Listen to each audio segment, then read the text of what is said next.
I am here to say our house is on fire.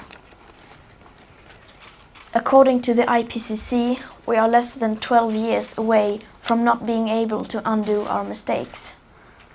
In that time, unprecedented changes in all aspects of society needs to have taken place, including a reduction of our CO2 emissions by at least 50%. And please note that those numbers do not include the aspect of equity, which is absolutely necessary to make the Paris Agreement work on a global scale. Nor does it include tipping points or feedback loops like the extreme powerful methane gas being released from the thawing Arctic permafrost. At places like Davos, people like to tell success stories, but their financial success has come with an unthinkable price tag. And on climate change, we have to acknowledge that we have failed. All political movements in their present form have done so. And the media has failed to create broad public awareness. But Homo sapiens have not yet failed. Yes, we are failing, but there is still time to turn everything around. We can still fix this. We still have everything in our own hands.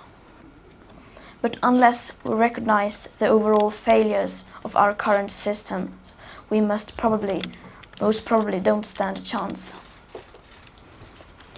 We are facing a disaster of unspoken sufferings for enormous amounts of people. And now is not the time for speaking politely or focusing on what we can or cannot say. Now is the time to speak clearly. Solving the climate crisis is the greatest and most complex challenge that Homo sapiens have ever faced. The main solution, however, is so simple that even a small child can understand it.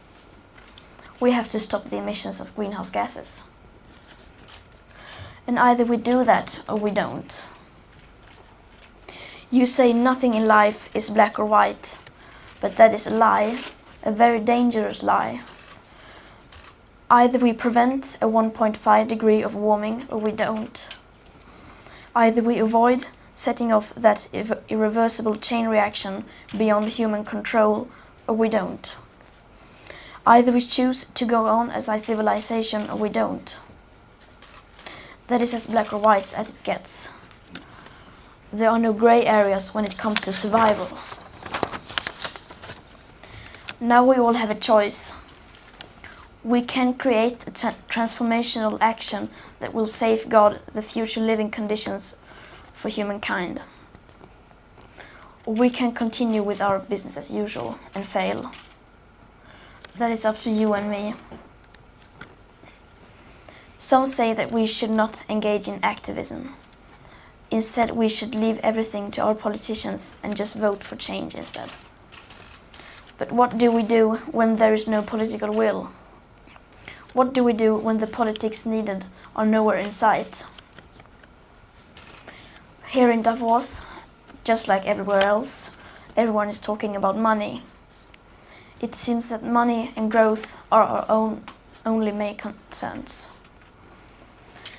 And since the climate crisis is a crisis that has never once been treated as a crisis, people are simply not aware of the full consequences of our everyday life. People are not aware that there is such a thing as a carbon budget, and just how incredibly small that remaining carbon budget is.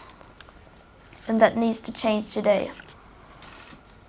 No other current challenge can match the importance of establishing a wide public awareness and understanding of our rapidly disappearing carbon budget that should and must become our new global currency and the very heart of future and present economics. We are now at a time in history where everyone with any insight of the climate crisis that threatens our civilization and the entire biosphere must speak out in clear language, no matter how uncomfortable and unprofitable that may be. We must change almost everything in our current societies. The bigger your carbon footprint is, the bigger your moral duty. The bigger your platform, the bigger your responsibility. Adults keep saying we owe it to the young people to give them hope. But I don't want your hope. I don't want you to be hopeful. I want you to panic. I want you to feel the fear I feel every day. And then I want you to act. I want you to act as if you would in a crisis. I want you to act as if the house was on fire. Because it is.